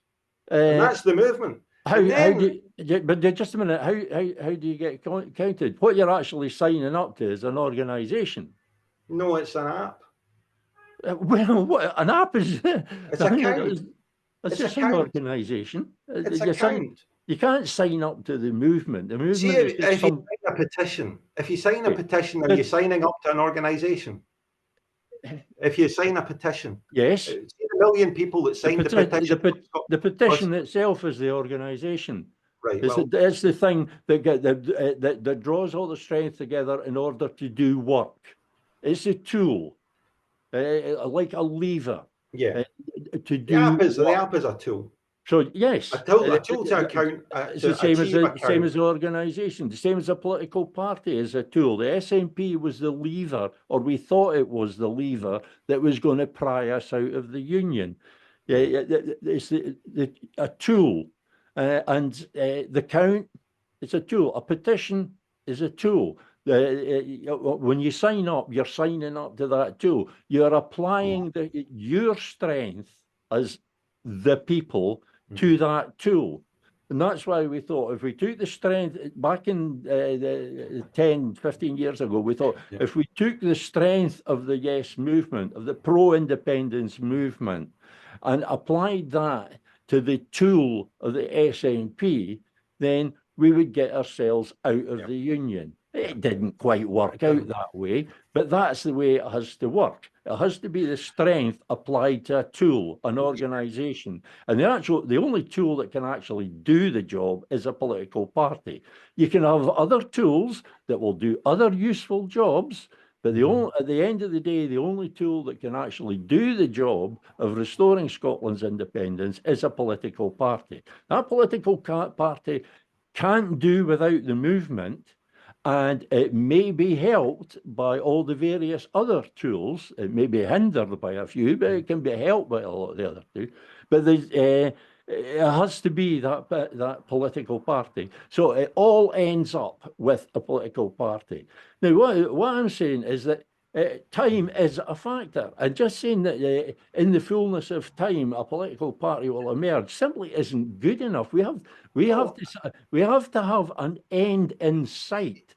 If people can't see an end in sight, they're just going to say, "Oh well, why should I bother?" You know, I'll maybe think about it. The thing is, there has to be an nobody's end. not an end in sight. Yeah. Look, nobody's saying that in 10 years since the referendum, though, I'll be quite frank with you, and I'm sure I can speak for some other people at least. There doesn't seem to be no end in sight in it. I mean, today I wanted to get you guys together to get sort of grassroots perspective and the party perspective, and I think both of what you're saying are all very, very important and erudite points. But from the person of the just standby, a person who's just standing by here and as an interest, and it's like, okay, well, where do I go to, bring about independence? Because what I'm hearing, Peter, is like you said, is that a movement or a count or whatever is not going to translate into political power. But then when we do have our political parties, right up to this moment in time, we have no movement at all on becoming an independent country. And why would we assume right now that an independent party can do so? Yeah. What I'm saying is that when people are deciding, they're debating where to apply their strength, they should ask themselves, is this actually going to have the effect that I want? If I put all my strength into this, does it connect me to the ultimate aim that I have? If I think it through step by step, does signing up to this get me to that?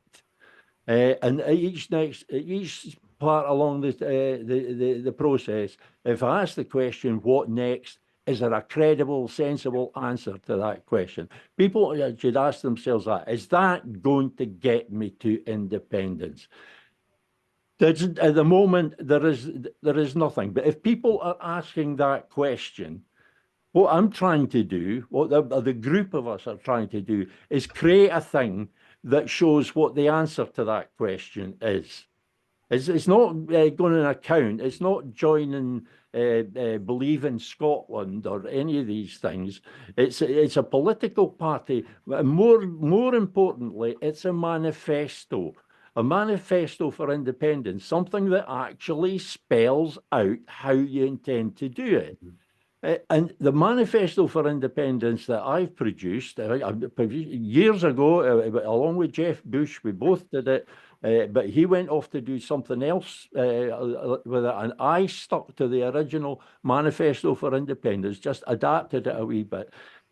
That is supposed to be the model. That is a plan. That is a process. If somebody's got a better one, fine. But it better look like that. It better be that kind of thing. It better be that actual process that can be described in a series of bullet points. Yeah. Because otherwise, it's just not going to be, you're not going to be able to convey that to the people. It has to be a describable, unbelievable, incredible plan, and it's got to at least look feasible. If people sign up to that, then they're signing up to something that will actually take us to independence. All the rest might be helpful in some way, but when it comes down to it, that's the only thing that's going to actually have effect. Signing up to that manifesto. Now, what would be more to the point? Is I don't want everybody to come to New Scotland Party. I want everybody to come to the Manifesto for Independence. And then I want all the other parties to adopt that Manifesto for Independence, so that everybody, when there's a democratic event such as the 2026 election, everybody who votes for a pro-independence party is voting for the same thing. They're voting for that manifesto because all the parties have adopted that manifesto. Yeah. Then you have a clear vote for that manifesto, and you will get that vote because there is something clear to vote for. You'll get people out. It's not existing voters that you've got to get. It's the people who don't bother to vote. Look, you get some of them out and you change everything. Exactly, Peter. Look, the thing is that we are not in disagreement about the specifics of what you're talking about. What we're talking about is how do you get traction with that, with normal people? How do you get traction? And what we are talking about with Account is creating low-hanging fruit. People who identify themselves with the things that you want to achieve, identify themselves with each other.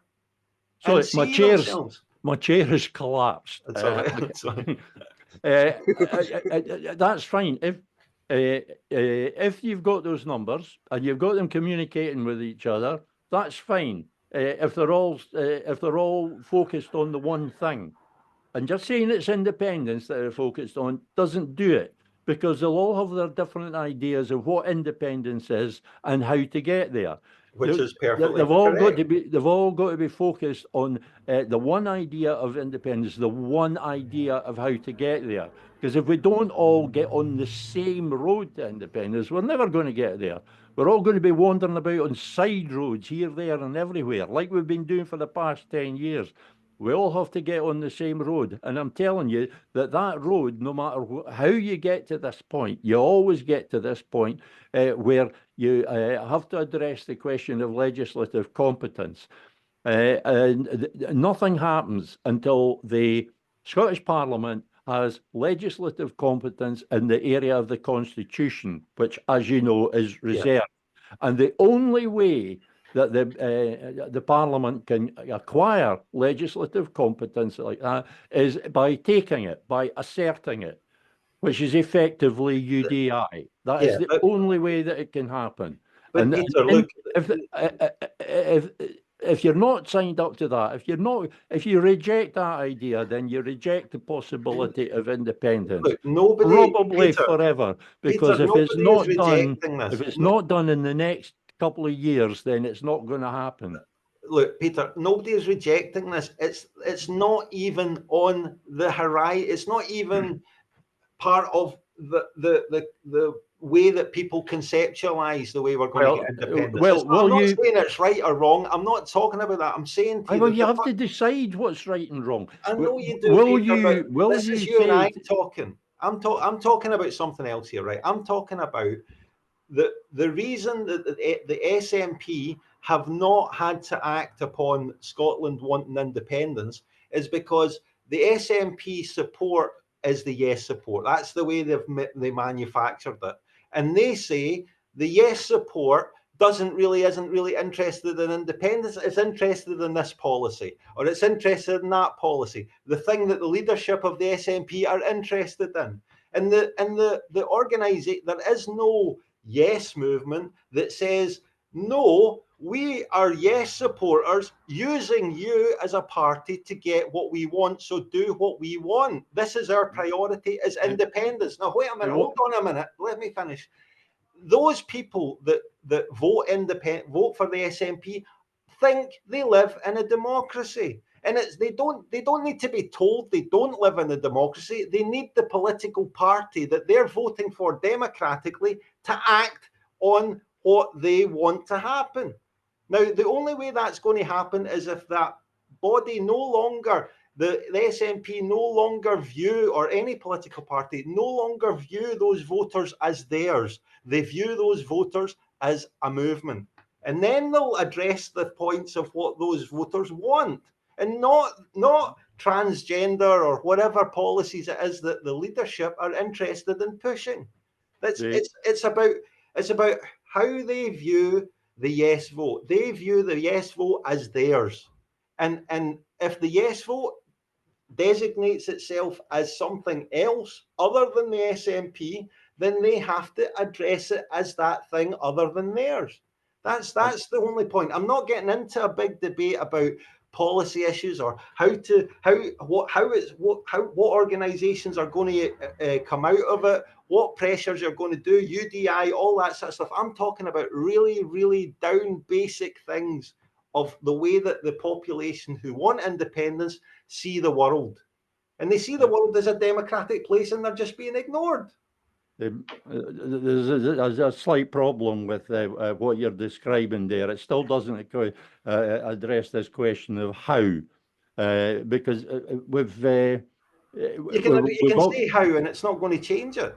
You've already come up with a great way to do it, and it isn't happening. It's not even on any agenda. It's not in political agenda. Are you going to get elected as the New Scotland Party and go to government? It's not going to happen.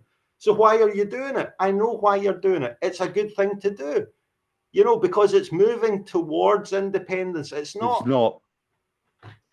Please, don't tell me why I'm doing things. Well, it's the reason the SNP hasn't restored independence is two aspects to the same reason, and it's all to do with process. Either they don't know how, they genuinely don't know how, because they're too thick to figure it out, or too self-interested, too in the bubble, or they do know and they're scared shitless of it, because they know that UDI, Scottish UDI, is the only way. And they're scared shitless of doing that because they're now effectively a British party. That is the reason. And that is also the reason that there isn't a mass movement, because unless the support went to the SNP when the SNP was describing a process that could be followed, that's when the movement got behind them. Now, there is no process. There's nothing for anybody to get behind. And what you're saying there, if 1 million people sign up, it's going to have this influence. And I still ask how. The UK election back in July, the SNP got a severe slap, a very severe slap. It got a kicking, and that was a kicking from the voters, right? And what difference has it made? None. They haven't moved 1 millimeter on their approach to the constitutional issue. They are still wedded to the Sturgeon doctrine, basically the Section 30 process. They're still wedded to it. Not even that. Not even losing however many seats it was, the massive seats. Not even that could impress them. So I'm a little perplexed as to how a few thousand people, or even 10,000, or even 100,000 people signing up to nothing really. They're not actually signing up to anything specific. How is that going to change things? How's that going to change the SNP? We'll have to say SNP because they're the party of government, so they're the one that matters at the moment. If that huge slap from the electorate back in July, if that didn't have any effect, How is 100,000 people signed up to the count? How is that going to have effect? The actual practical way that it has effect. Well, there's many ways it could happen.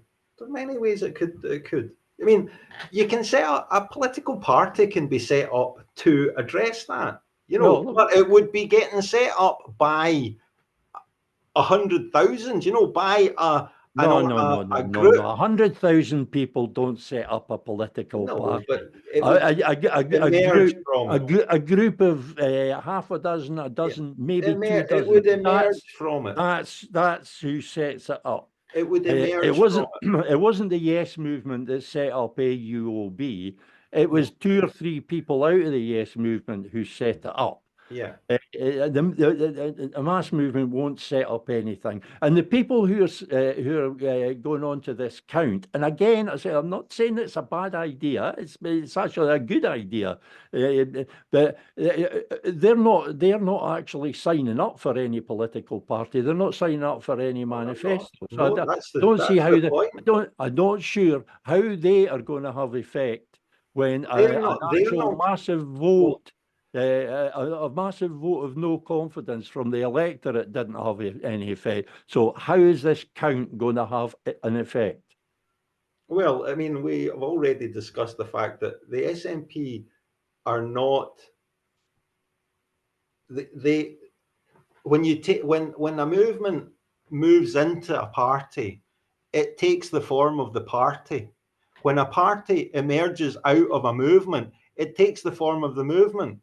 And that's the problem that we've got, is that we don't have a movement from which a party can emerge in the form of the movement. Well, not only do we have the movement, we have the party. The party has already emerged, or it's in the process of emerging. So that's what New Scotland Party is going to be when it's up and running, due to be the end of November. That's what it's going to be. It's going to be the party that emerges from the Yes movement. It's a party that actually comes out of the Yes movement. It's not something pre-existing, and it's not modelled on anything pre-existing. It's totally different, and it's committed solely to the constitutional issue, solely to the process of getting independence. When you sign up, when you become a member of the New Scotland Party, you know exactly what you're signing up for, which you don't with any other party. You know exactly what you're signing up for, the manifesto for independence. And that's why we're not actually taking on members at the moment. We don't want members at the moment, because we don't want what happened with ALPA, where people just jumped ship from the SNP and straight into ALPA without even thinking about it. They didn't look at ALPA, and there was nothing much to see anyway. We don't want people doing that. We'd rather give people 3 months, 6 months, if it's necessary, and slowly convey to them over time, communicate to them that what this party is about, so that they know exactly what they're getting when they join up, or when they decide to support us. They don't actually have to join. They know exactly what it is. So if your count is going to be useful, if it's actually going to have an effect, that count has to be applied to something.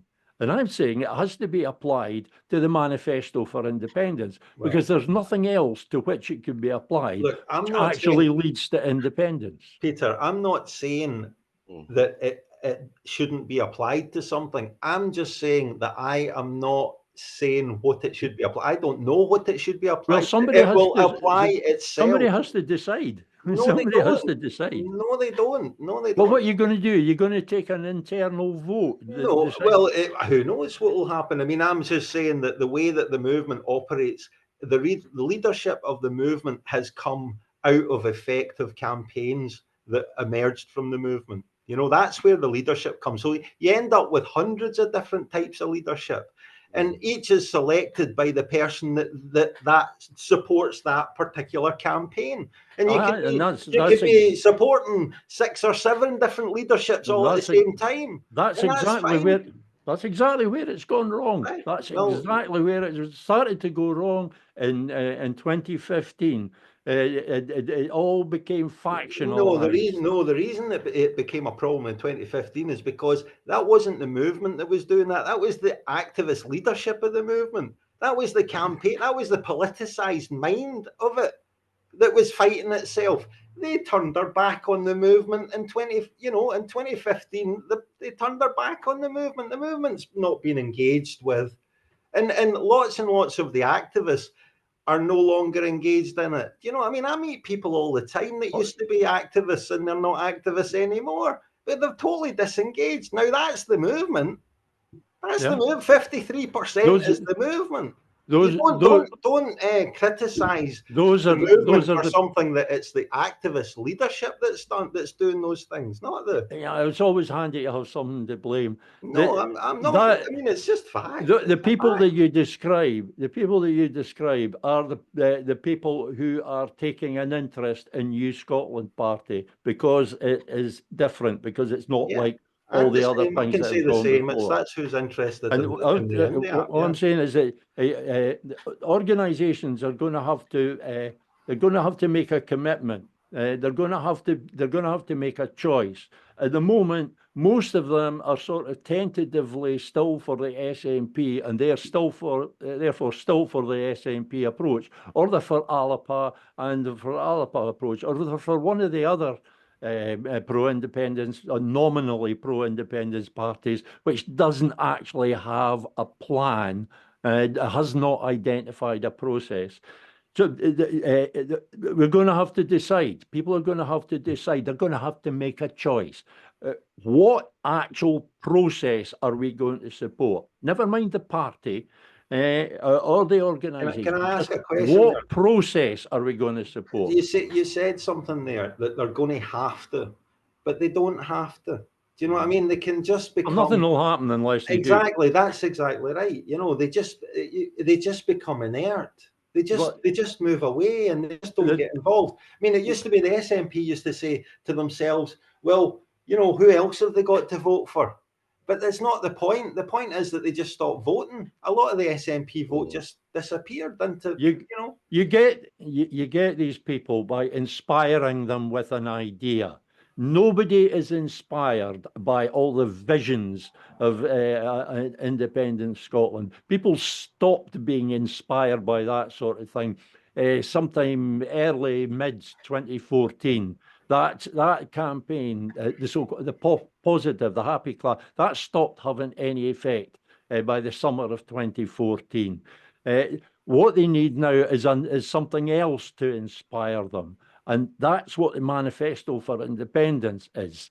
But we'll have to get people behind that. And it's the people, the activists, that we have to get behind it. But at the moment, they're all pursuing other things. And they're pursuing other things which aren't actually going to lead to independence. That's the problem. You have organisations like Believe in Scotland. Now, I don't doubt Gordon McIntyre Kemp's motives, and I know he's an intelligent man. But you have them. And what are you signing up to when you sign up for Believe in Scotland? You're signing up to this idiotic idea of a citizens' convention. What's a citizens' convention going to do? We're being told that it's this new way of getting to independence. It's a new route to independence. But we're also told, if you read the small print, the one thing that they're not going to talk about is a route to independence. They're not going to address that issue. It's the most idiotic thing that I've ever heard of. It's just complete nonsense. And this is what happens when you get these organisations that are more interested in the numbers. They want to get people on board. They want to get pound notes in their war chest. They're totally interested in the numbers. And they've lost sight of the principle of the thing, that essential end the union principle. Then what we're doing with New Scotland Party is getting back to that principle, the thing that's driven the whole movement for 300 odd years. Yeah. Well, I'm gonna have to wrap you guys up for within 2 hours, so better stop in about 5 minutes or so. away. But so on a lighter note, then. So listen, I mean, there's definitely some communication. There's definitely sounds to me like Peter, if you're available to come along on the 5th of October down to Stirling, it might be an interesting thing to meet more folk and just get this conversation going, similar conversations, because I know it clashes up against each other, but I see that the only way we can get through this is if we do clash up against each other. Ignoring each other is not going to work, is it? I'm sure we can all agree on that. I am looking for every opportunity to speak to people. I would rather be able to talk to large numbers of people, but I'm looking for every opportunity to speak to people about this, because this is it's a kind of last throw of the dice. I thought the 2021 Scottish Parliament election was the last throw of the dice. Yeah. We've somehow contrived to get through the last 5 years. Exactly how, I'm not quite sure. But there's just the possibility that we'll survive until 2026. But we won't survive long after that. I can assure you of that. Especially if the SNP gets a kicking in the 2026 election like they did this year, then we are in a very, very bad position altogether. So over the next months, not years, not in due course or not in the fullness of time, over the next months, we have to get across to people the idea that there is a process. This is the only way that it's going to be done. The politicians have been lying to you. The whole Section 30 process is a trap. This is the way, and inspire them with the idea that we are actually going to take our independence just because we want it. Yeah, totally agree with that. Yeah. I mean, I'm just, I think, I mean, there's nothing to disagree on that. It's really just looking at where we are right now and seeing what can be done right now to make that an easier task to achieve. Well, I looked at what can be done, and I decided that what had to be done is we had to form a new political party, because ultimately we were going to have to do that anyway. So why not have a political party that actually grows in the movement, with the movement, because people are coming to it from the movement with that same commitment. And Eddie's getting off young. He's getting off antsy over there, so I think we No, I'm not. I'm fine. I'm tickety boo. I'm tickety boo. Yeah, it's the poor bugger that has to edit this down to an hour. Well, I honestly, honestly, when I'm with Maria, I don't see any reason to edit it. Really, to be honest with you, if you're happy not to edit it, I mean, well, there's some bits. There's some bits I wish you would edit out. You know, me with my head in my hands. You could edit that bit. All open and honest, nothing. You know, it's fine. That's part of the conversation. Yeah, October 5th, Stirling. I still remember the last one that I went to in Stirling, and it was one of the best events that I'd ever been at. It was one of the best organised, and it was the most productive. Everybody left there that day thinking, we've achieved something. That was unlike like the Citizens' Assemblies, Keith Brown. Keith Brown, the snake oil salesman. You left that thinking, what did we actually achieve? We talked a lot. I was at the air one. It was awful. Awful. Unfortunately, it's very difficult to get any follow-up from a thing like that Stirling event, but it was very valuable. So I will try. I'll try and come along, and it'd be great. You'd be more than welcome. I mean, the thing about it is we're starting again, but it's the same. It's the same process we're doing. It's just that we're much more focused on a particular thing to achieve. I think this as a base, not as the only thing, as a way to encourage and include everybody. Whereas previously, people who actually signed up to the ES movement were in effect signing up to the, especially the ones that came on board later, they were signing up to the Section 30 process because that's all there was at that time.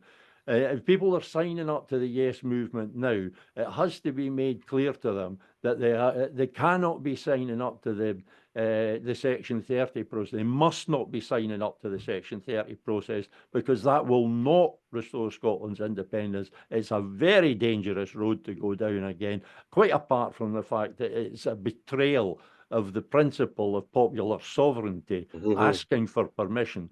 Absolutely. That's putting Westminster above the people of Scotland. So it really should be made clear to them.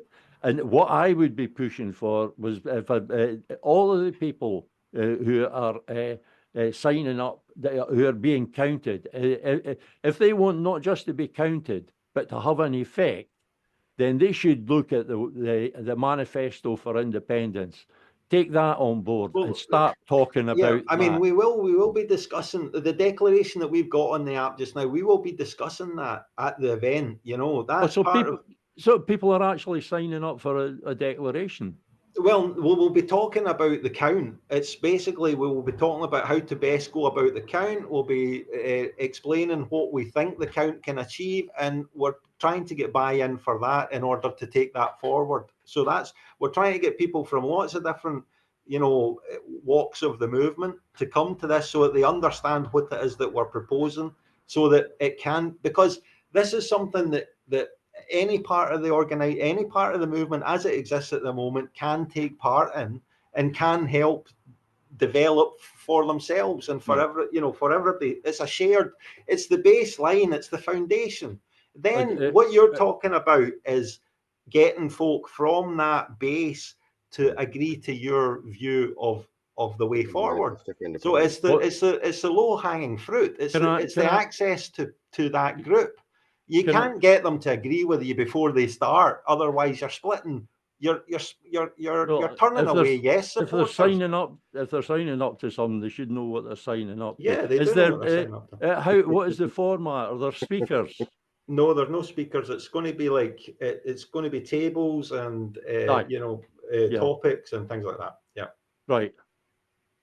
So we'll send you an agenda before it starts. 2 weeks before it goes, we'll be sending out agendas. It's just at the moment we're collecting people who are going to attend, so we've got a confirmed number, because we've got a hall that has got a venue that's got a limited number that we can hold in it.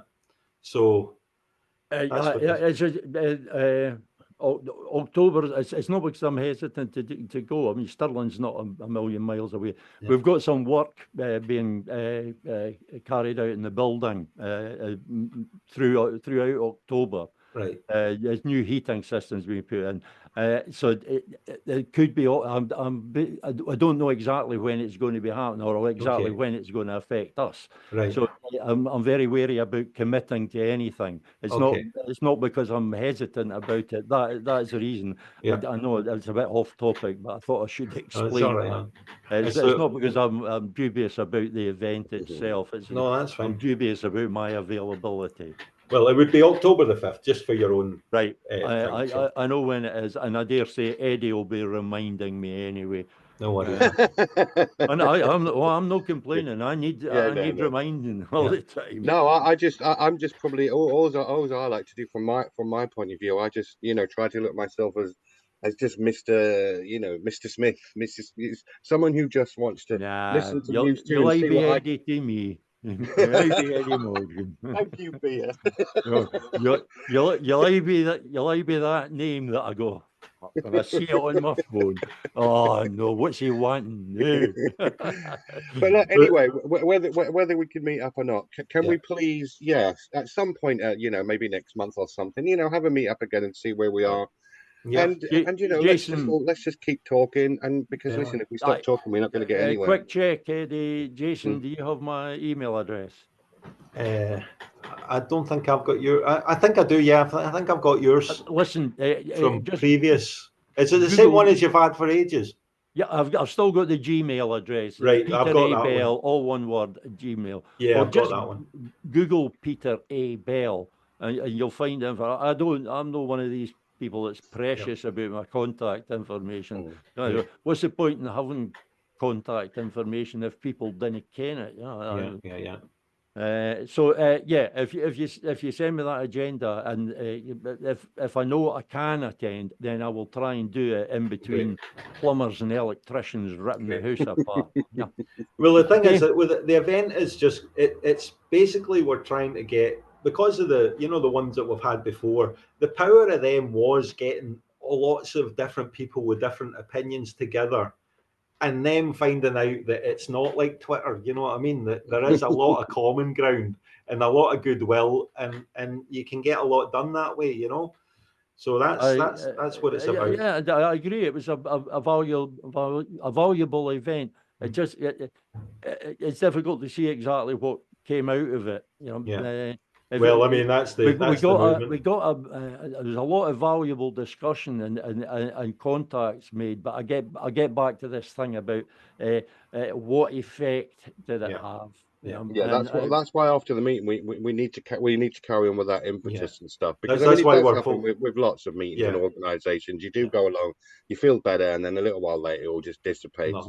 Well, one of the issues, the problems that we have with New Scotland Party, and it's a problem that any organisation has within is communication.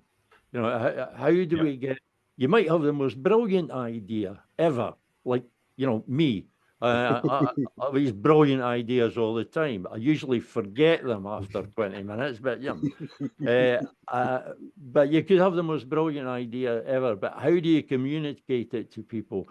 You tend to feel, you put it on Twitter or Facebook, and you tend to think you've told the world. In fact, you've only told a couple of dozen people who happen to have read it.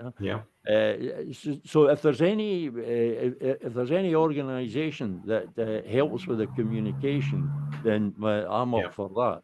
I'm already in talks about doing a wee documentary film with it's not with the BBC, like the Scotland channel, the Scotland channel. No, I told the BBC to fuck off. Well, you're more savvy than Alex, then. That's I didn't edit that bit out, because you'll get a lot of support for that. Right, I'm going to let you guys go. Okay, brilliant, man. I was really good seeing you again, man. It's good to see you, Jason. Very soon. Years, man. It's been I know. You're looking old. Oh, tell me that. You find that after lockdown and all that, you got back out there and fuck, everybody's old all of a sudden. That's so true. Right, I'll see you guys. Take care, man. Brilliant. Thank you very much, Peter. Look forward to speaking to you soon. Bye. You take care. How did I get out of this? Yeah, how do we all get out of this? I'm kidding. I need to end it. That's it. End meeting for all. I'll see you all guys later. Take care. Take care, man. Now, I'm looking for the button. Bye.